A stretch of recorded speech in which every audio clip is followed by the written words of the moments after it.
여리고 파트 1 여호수아 5장 13절에서 15절. 여호수아가 여리고에 가까이 이르렀을 때 눈을 들어 본즉 한 사람이 칼을 빼어 손에 들고 마주 서 있는지라. 여호수아가 나아가서 그에게 묻되 너는 우리를 위하느냐 우리의 적들을 위하느냐 하니 그가 이르되 아니라 나는 여호와의 군대 대장으로 지금 왔느니라 하는지라. 여호수아가 얼굴을 땅에 대고 엎드려 절하고 그에게 이르되 내 주여 종에게 무슨 말씀을 하려 하시나이까. 여호와의 군대 대장이 여호수아에게 이르되 내 발에서 신을 벗으라 내가 선 곳은 거룩하니라 하니 여호수아가 그대로 행하니라. 오늘 본문에 등장하는 눈의 아들 여호수아는 에브라임 지파의 자손이며 에브라임 지파의 지휘관으로서 젊었을 때부터 모세를 보좌했고 모세에게서 모든 것을 배웠습니다. 그의 이름은 원래 구원이라는 뜻의 호세아였지만 모세는 그를 여호와는 구원이시다라는 뜻의 여호수아라고 불렀습니다. 그만큼 모세가 특별히 여호수아를 아꼈다는 것을 알 수 있습니다. 여호수아는 애굽에서 그의 조상들이 애굽의 신들을 어떻게 섬겼으며 어떻게 살았는지를 잘 아는 사람이었습니다. 그는 종살이의 집 애굽에서 나와 백성들과 함께 험하고 힘든 광야를 지나면서 모세를 통해서 여호와 하나님에 대해 배웠습니다. 그리고 하나님의 도움 없이는 살 수 없는 광야의 기적적인 생활을 통해서 지식과 지혜를 배웠습니다. 이 모든 것이 그의 사역에 큰 도움이 되었습니다. 여호수아는 강력하고 완벽한 지도력과 군사 작전으로 르비딤에서 아말렉과 싸워서 승리함으로써 두각을 나타내기 시작했고 모세가 죽자 이스라엘의 지도자가 되었습니다. 여호수아가 모세의 뒤를 이어 이스라엘의 지도자가 될 때 하나님은 여호수아에게 모세의 가르침을 잊지 말라고 말씀하십니다. 뭐라고 말씀하셨는지 볼까요? 여호수아 1장 7절에서 9절입니다. 오직 강하고 극히 담대하여 나의 종 모세가 내게 명령한 그 율법을 다 지켜 행하고 우로나 좌로나 치우치지 말라. 그리하면 어디로 가든지 형통하리니 이 율법책을 내 입에서 떠나지 말게 하며 주야로 그것을 묵상하여 그 안에 기록된 대로 다 지켜 행하라. 그리하면 내 길이 평탄하게 될 것이며 내가 형통하리라. 내가 내게 명령한 것이 아니냐. 강하고 담대하라. 두려워하지 말며 놀라지 말라. 내가 어디로 가든지 예 하나님 여호와가 너와 함께 하느니라 하시니라. 이 말씀은 여호수아의 강력한 지도력이 어디에서 나오는지를 알려줍니다. 이스라엘 백성들은 언약의 땅에 들어가기 위해 잘 훈련되었고 최상의 조직을 갖추고 있었습니다. 하지만 그것만으로는 충분하지 않습니다. 모든 일이 형통하게 이루어지기 위해서는 지도자가 하나님이 계명으로 주신 율법을 잘 지켜야 합니다. 여호수아는 이 말씀을 듣고 모세가 요단 동부 지역을 분배한 두 지파 반의 백성들에게 이상한 명령을 내립니다. 여호수아 1장 12절에서 15절을 보겠습니다. 여호수아가 또 르우벤 지파와 갓 지파와 므낫세 반 지파에게 말하여 이르되 여호와의 종 모세가 너희에게 명령하여 이르기를 너희의 하나님 여호와께서 너희에게 안식을 주시며 이 땅을 너희에게 주시리라 하였나니 너희는 그 말을 기억하라. 너희의 처자와 가축은 모세가 너희에게 준 요단 이쪽 땅에 머무르려니와 너희 모든 용사들은 무장하고 너희의 형제보다 앞서 건너가서 그들을 돕되 여호와께서 너희를 안식하게 하신 것 같이 너희의 형제도 안식하며 그들도 너희의 하나님 여호와께서 주시는 그 땅을 차지하기까지 하라. 그리고 너희는 너희 소유지 곧 여호와의 종 모세가 너희에게 준 요단 이쪽 해돋는 곳으로 돌아와서 그것을 차지할지니라. 여호수아는 요단 동부 지역을 차지한 두 지파 반, 즉 르우벤, 갓, 므낫세 반 지파에게 너희가 모든 백성의 선두에 서야 한다고 말합니다. 이제 그들은 이미 분배받은 모압 평지의 처자와 가축을 남겨두고 아직 땅을 분배받지 못한 형제들을 위해 선봉에 서서 용감하게 싸워야 합니다. 그리고 모든 형제들이 땅을 차지한 후에는 그 땅을 탐내거나 함께 싸운 대가나 권리를 주장하지 않고 자신의 땅으로 돌아가야 합니다. 이것이 바로 십계명의 정신입니다.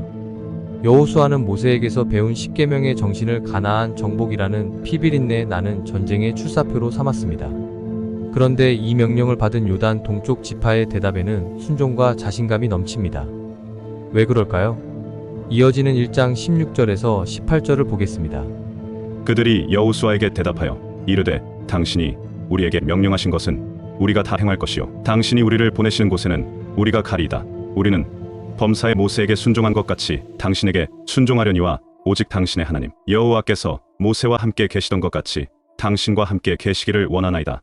누구든지 당신의 명령을 거역하며 당신의 말씀을 순종하지 아니하는 자는 죽임을 당하리니 오직 강하고 담대하소서. 이스라엘 백성들은 실제로 이전에 르비딤에서 여호수아가 이끌었던 아말렉과의 전투에서 이스라엘 병사가 한 명도 죽지 않고 승리한 사실을 목격했고 그 일이 어떻게 이루어졌는지도 알고 있었습니다.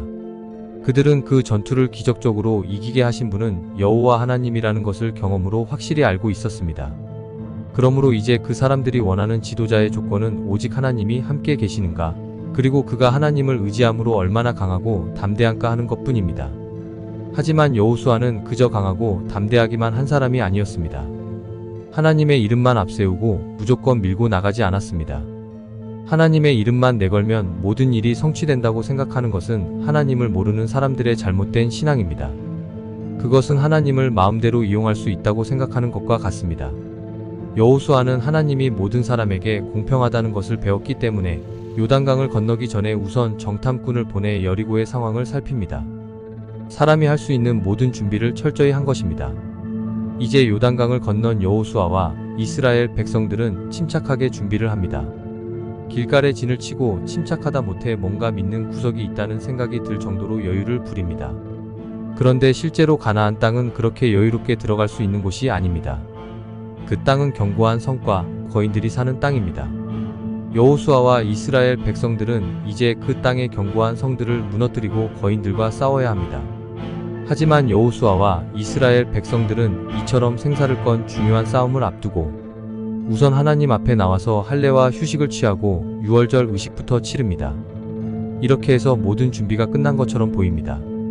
사람이 할 수 있는 모든 준비를 다 하고 여기에 너와 함께 하리라고 하신 하나님의 약속까지 더해졌으니 승리 말고는 더 생각할 것이 없어 보입니다. 하지만 불안합니다. 그래서 오늘 본문에서 여호수아는 혼자 여리고로 가는 길을 따라 걸으며 다시 한번 모든 상황을 점검하고 있습니다. 사람이 할 수 있는 준비는 눈에 보이는 것이니까 점검과 확인이 가능합니다. 문제는 너와 함께 하리라고 하신 하나님의 약속입니다. 이것은 미리 점검하고 확인할 수가 없습니다. 오직 결과로 확인할 수밖에 없습니다. 이스라엘의 역사에서도 모든 중요한 사건마다 여호와께서 왕과 함께 하시니 승리할 것이라는 예언과 축복이 예언자들과 제사장들에 의해 선포되었습니다. 하지만 결과는 그들의 예언이나 축복과는 달랐습니다. 이러한 일들은 오늘날에도 마찬가지입니다. 매 주일 교회에 나와서 하나님을 위해 예배도 드리고 헌금도 바치고 기도도 간절하게 했으니 이제 우리가 하는 모든 일이 형통하게 될 것이라고 생각합니다. 그러면 교회에 나와서 예배하고 봉사하고 헌금하고 기도하는 모든 일이 하나님을 위한 것입니까? 아닙니다. 우리가 하나님 앞에서 하는 모든 일은 우리 자신을 위한 것입니다. 그렇기 때문에 우리가 기쁨으로 그 모든 일을 할 수 있습니다. 그런데 왜 그 대가로 하나님이 우리의 모든 일을 형통하게 해주셔야 합니까? 이처럼 내가 하나님을 위해 뭔가를 하면 하나님이 그 대가로 내가 원하는 것을 주실 것이라고 생각하는 것은 잘못된 신앙입니다.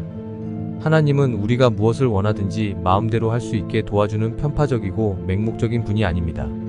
더 나아가서 하나님은 부족한 것이 없으신 분인데 우리가 하나님을 위해 하는 일이 그분께 무슨 필요가 있겠습니까? 그렇기 때문에 하나님은 우리에게 다만 하나님을 사랑하는 것처럼 이웃을 사랑하라고 말씀하시는 것입니다. 오늘 본문을 보면 모든 준비를 마친 여호수아가 전쟁을 앞두고 혼자서 작전을 구상하며 전직 정탐꾼답게 여리고 성을 살펴보다가 칼을 손에 든 사람과 만나게 됩니다. 여호수아의 입장에서 볼 때 칼을 손에 든 사람이 아군인가 적군인가 하는 것은 중요한 일이 아닐 수 없습니다. 당시에는 칼이 귀했기 때문에 칼을 들었다는 것만으로도 일반 병사가 아니라 지휘관급이라는 것을 알 수 있었습니다. 따라서 여호수아가 아군인지 적군인지를 묻는 것은 당연합니다. 여호수아는 너는 우리를 위하느냐 우리의 적을 위하느냐? 라고 물어봅니다. 그런데 칼을 든 사람이 이상한 대답을 합니다. 그는 아니다. 라고 말합니다. 즉 나는 아군도 적군도 아니다. 라고 대답한 것입니다. 그리고 이어서 나는 여호와의 군대 대장이라고 자신의 정체를 밝힙니다. 성경의 여러 상황에서 보면 칼을 손에 든 천사는 경고의 의미를 나타냅니다. 여호수아는 이제 곧 강력한 여리고성과 싸워야 할 무거운 짐을 진 지휘관으로서 마음이 무거웠습니다. 이때 여호와의 군대 대장이 전투태세를 갖추고 여호수아를 마주 선 것입니다. 여호와의 군대 대장이 칼을 뽑았다는 것은 전쟁이 임박했다는 것을 의미합니다. 이제 승패는 그의 칼끝이 어느 쪽을 향하는가에 달려 있습니다. 여호수아는 곧바로 상황을 알아차립니다.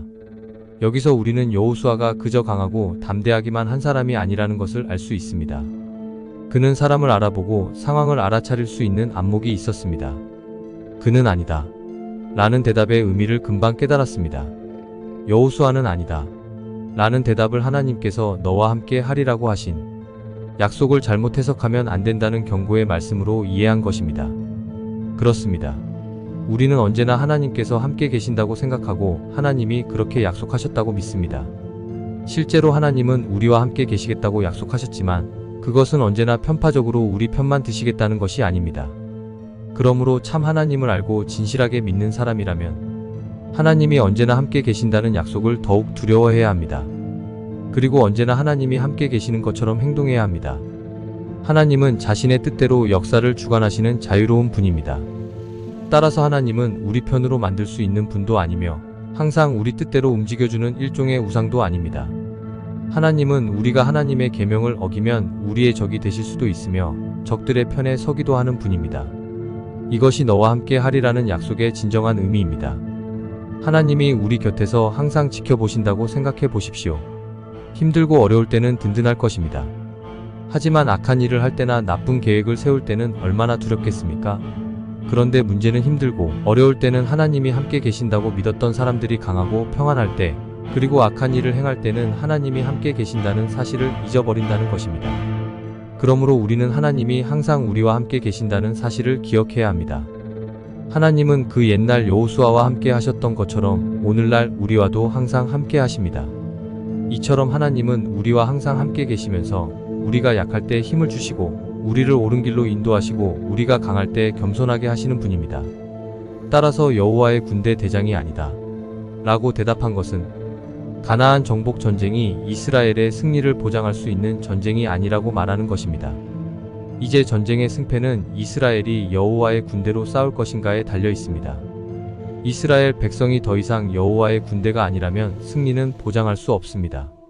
이처럼 하나님은 우리 자신이 하나님의 군대가 되어야만 우리 편에 서시는 것입니다. 여기서 한 가지 확실한 것은 이스라엘 백성이 여호와의 군대가 되면 승리는 이미 주어진 것이나 다름없다는 사실입니다. 여호수아가 하나님의 뜻을 깨닫자 하나님은 여호수아와 계약을 맺습니다. 선택권은 여호수아에게 있습니다. 여호수아는 얼굴을 땅에 대고 엎드려 절합니다. 그리고 하나님의 말씀을 듣습니다. 그러자 하나님은 여호와의 군대 대장을 통해 여호수아에게 이렇게 말씀하십니다. 내 발에서 신을 벗으라. 내가 선 곳은 거룩하니라. 이 말씀은 모세에게 하신 말씀을 생각나게 합니다. 이제 하나님은 모세와 함께 계셨던 것처럼 여호수아와도 함께 계시기로 작정하신 것입니다. 대신 한 가지 조건이 있습니다. 내 발에서 신을 벗으라는 것입니다. 고대 근동에서 신발은 토지를 팔거나 남에게 넘겨줄 때 소유권 이전의 표시로 사용됩니다. 땅을 밟고 다니던 신발을 벗어주는 것을 토지를 넘겨주는 증거로 삼은 것입니다. 따라서 내 발에서 신을 벗으라는 말씀은 이제 여호수아와 이스라엘 백성이 들어와서 정복할 땅은 그들의 것이 아니라 하나님의 소유라는 것을 확실히 하자는 의미입니다. 이 의미를 알고 있었던 여호수아는 곧바로 신발을 벗고 하나님과 계약을 맺습니다. 오늘 우리는 가나안 땅에 들어온 이스라엘의 첫 번째 전쟁을 살펴보고 있습니다. 그런데 이스라엘의 마지막 전쟁이 어디에서 벌어졌는지 알고 계십니까? 성경은 이스라엘 백성들이 여호와 하나님에 대한 절대적인 믿음을 바탕으로 가나안 땅에서 완벽한 첫 번째 승리를 거둔 여리고에서 완벽한 마지막 패배를 당했다고 기록하고 있습니다. 가나안 땅에 들어온 이스라엘의 역사상 첫 번째 전쟁과 마지막 전쟁이 모두 여리고에서 벌어진 것입니다. 그야말로 완벽한 하나님의 역사라고 할 수 있습니다. 이스라엘이 가나안 땅에 들어왔을 때 처음 만난 여리고는 굳건한 성이었지만 여호와 하나님의 군대가 된 이스라엘 백성들에게 완전히 무너졌습니다. 그리고 여호수아의 맹세로 인해 그 후로 다시는 그 자리에 성을 쌓지 못했고 세월이 지나 그 완전한 승리의 역사적 증거인 여리고 성이 있었던 자리는 평지가 되었습니다. 그러나 하나님과의 계약을 잊어버린 이스라엘 백성들은 이제 평지가 된 그 옛날 여리고 성터에서 비참한 결말을 맺게 되었습니다. 성경에 기록된 이스라엘의 역사는 하나님과 맺은 계약을 어기면 어떻게 되는지를 확실하게 보여줍니다. 이스라엘 백성들은 하나님을 잊어버리고 그분과 맺은 계약을 지키지 않았지만 하나님은 그 백성들을 잊지 않으셨고 자신의 계약을 철저히 지키신 것입니다. 하나님과 맺은 계약을 잊어버린 이스라엘 백성들의 그 치욕스러운 마지막 전쟁의 역사는 열왕기하 25장 1절에서 7절에 기록되어 있습니다. 그 역사를 다 함께 읽으면서 오늘 말씀을 마치겠습니다. 시드기야 제9년 열째 달 10일에 바벨론의 왕 느부갓네살이 그의 모든 군대를 거느리고 예루살렘을 치러 올라와서 그 성에 대하여 진을 치고 주위에 토성을 쌓음에 그 성이 시드기야 왕 제11년까지 포위되었더라. 그 해 넷째 달 9일에 성중에 기근이 심하여 그 땅 백성의 양식이 떨어졌더라. 그 성벽이 파괴되매 모든 군사가 밤중에 두 성벽 사이 왕의 동산 견문 길로 도망하여 갈대아인들이 그 성읍을 에워쌌으므로 그가 아라바 길로 가더니 갈대아 군대가 그 왕을 뒤쫓아가서 여리고 평지에서 그를 따라잡음에 왕의 모든 군대가 그를 떠나 흩어진지라. 그들이 왕을 사로잡아 그를 림나에 있는 바벨론 왕에게로 끌고 가매 그들이 그를 심문하니라. 그들이 시드기야의 아들들을 그의 눈앞에서 죽이고 시드기야의 두 눈을 빼고 노 사슬로 그를 결박하여 바벨론으로 끌고 갔더라.